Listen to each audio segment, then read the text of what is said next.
we're going to the upper town now.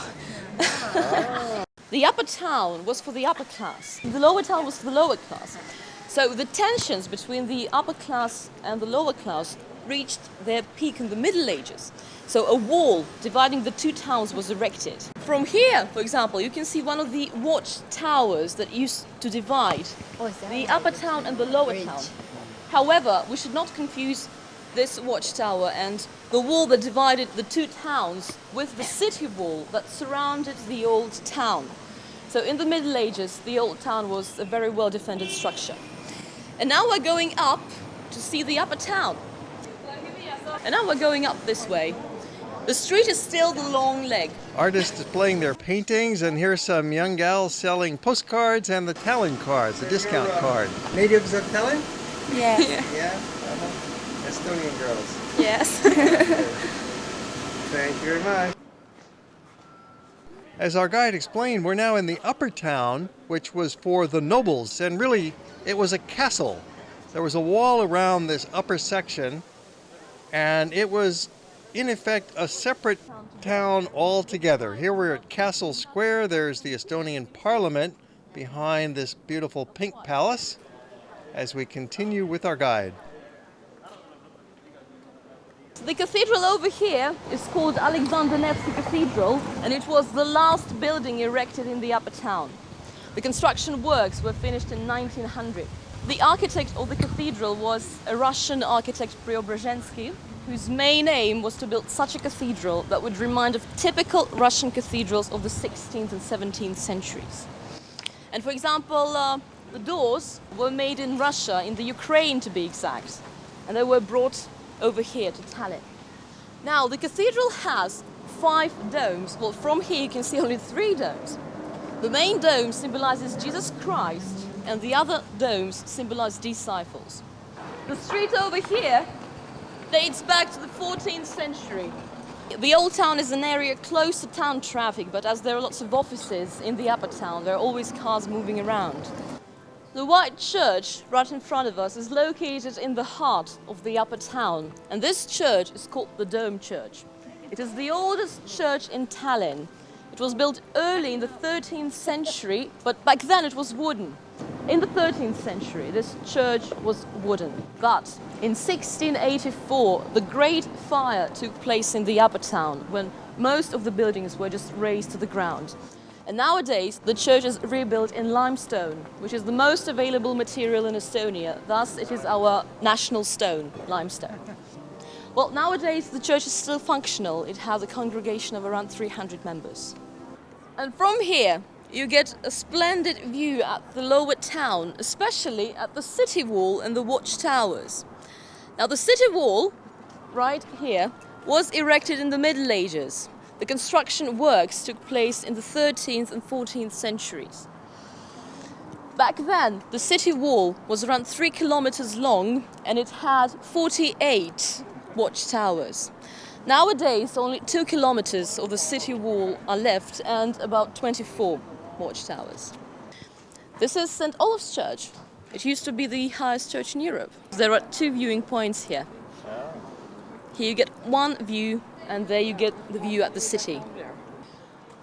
For example, in that direction, you can see one of the residential areas, because the locals reside mostly in the so-called residential areas. There are 4 bigger residential areas in Tallinn, and they were all built in the 1980s, well, during the Soviet times. Most of the skyscrapers that you see here are either banks or hotels. For example, the white skyscraper right in front of you is the oldest skyscraper in Tallinn. It was erected in the 1960s. Nowadays it is a hotel where Finnish tourists stay. And you can also see the pier from here, the dock. Probably one of your ships as well. On a clear day, they say, you can see the coast of Finland. It takes you 1 hour and a half to get from there to Tallinn. There are 26 of these medieval towers still standing, and nearly the entire wall is standing. It's a remarkable example of medieval preservation. As we continue along through the upper town, looking at a few more of these noble structures that had been palaces Of course, there's a variety of kinds of architecture, but you don't find any new buildings up here in the old town. This manor house, it's the oldest one. Now, I think that this is the ideal location for shooting horror movies, let's say. But it's very old, and today it houses the Academy of Sciences. What could make this idyllic scene any more perfect? How about a wedding? The locals are out all dressed up, celebrating their friend's marriage. We're walking past and just couldn't help but enjoy it. Walking through the Danish King's Garden.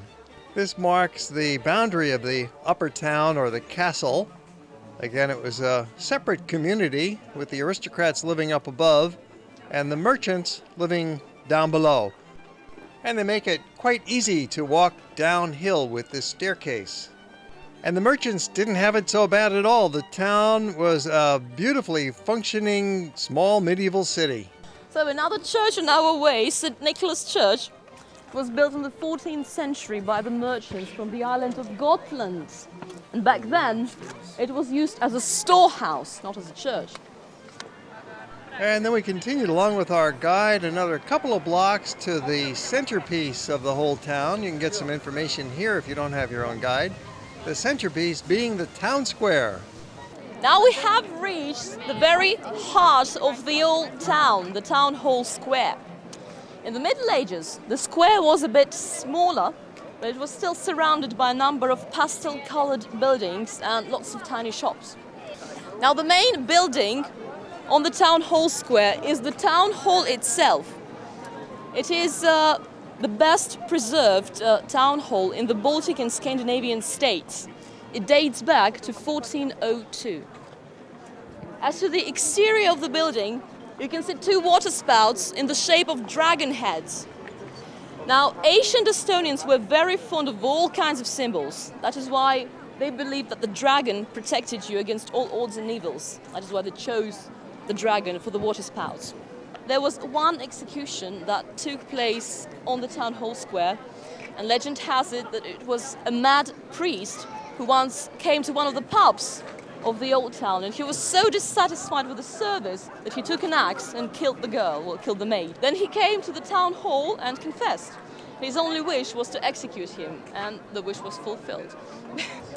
So if somebody is interested in trying traditional Estonian food, there are two places to do it. One of them is the restaurant Olde Hansa, which is located right over here. And the other one is Peppersack, which is the bag of pepper. But I strongly recommend the Olde Hansa. Well, you can see the name, because the atmosphere there is medieval. Also, they provide traditional medieval food, so you can't order Coke there, as there were no Coke in the Middle Ages. And now we're going down. So the sweater market is over here. And the sweaters over there are all handmade, by the way. Oh. All handmade. It's often a challenge in our travels nowadays to be able to purchase something that's locally made, let alone handmade. Well, here you have it, a beautiful collection of handmade sweaters, all authentic. But this is the famous Katariina cake. Well, the passage of Catherine. Now, on the left side of the passage, you can see the workshops of glass, of linen, of everything. But they are famous because one can see the process. One can actually see the process once one enters the workshop. So you can see how vases, let's say, or other things are made. So I think when you have your free time, you'll take your time and take a look. Or you can get to the town hall square from here as well. You'll have to walk this passage